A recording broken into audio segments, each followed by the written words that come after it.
Russell's viper সাপ গত কয়েক বছর ধরেই খবরের শিরোনাম হচ্ছে। এক সময় যাকে বিলুপ্ত ধরে নেওয়া হয়েছিল সেই বিষধর চন্দ্রবোরা সাপ ফিরে এসেছে। বরেন্দ্র অঞ্চল থেকে পদ্মার কোল ধরে ছড়িয়ে পড়ছে অনেক জেলায়। কিন্তু এবার যেন রীতিমতো আতঙ্কের প্রতিশব্দ হয়ে উঠেছে সাপটি। একের পর এক খবর আসছে রাসেলস ভাইপারের দংশন ও তার থেকে মৃত্যুর। জনমনে এমনই ভয় দানা বেঁধেছে যে কৃষক খেতে যাবার সাহসও পাচ্ছে না। আর যারা সাহস পাচ্ছেন তারা উঠে পড়ে লেগেছেন এই সাপ নিধনে। অনেকে তো পুরস্কার দেবার ঘোষণাও দিয়েছেন। সত্যিই কি রাসেলস ভাইপার এত ভয়ানক হয়ে উঠেছে? এই সাপের কি সত্যি অ্যান্টিভেনম নেই?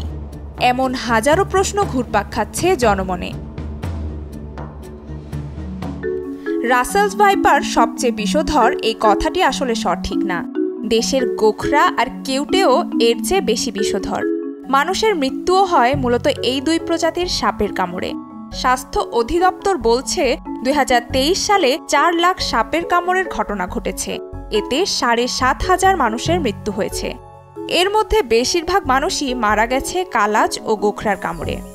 রাসেলস ভাইপারের কামড়ের মৃত্যুর সংখ্যা খুবই নগণ্য। বলা হচ্ছে এই সাপের দংশনের কোনো চিকিৎসা নেই, কামড়ালেই মৃত্যু। বিষয়টা সত্য নয়।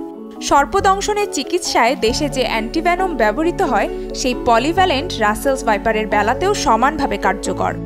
বিশেষজ্ঞরা বলেন সাপে কামড়ানোর ১০০ মিনিটের মধ্যে আক্রান্ত ব্যক্তিকে হাসপাতালে নেওয়া গেলে তার বেঁচে যাওয়ার সম্ভাবনা প্রায় ৯০%। তবে এই সাপের বিষ হেমোটক্সিন প্রকৃতির। এই ধরনের বিষে থাকা এনজাইম রক্তনালীর ভেতরেই রক্ত জমাট বাঁধিয়ে দেয়, ফলে কোষগুলো ক্ষতিগ্রস্ত হতে শুরু করে। কিডনি সহ অন্যান্য অঙ্গ প্রত্যঙ্গগুলো দ্রুত ক্ষতিগ্রস্ত হয়। এজন্য অ্যান্টিভেনম দেওয়ার পরেও চেক আপ করানো জরুরি।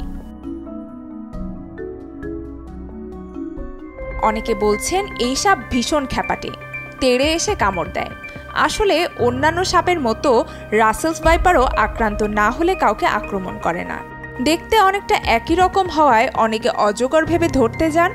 এতেই আক্রমণাত্মক হয়ে ওঠে সাপটি।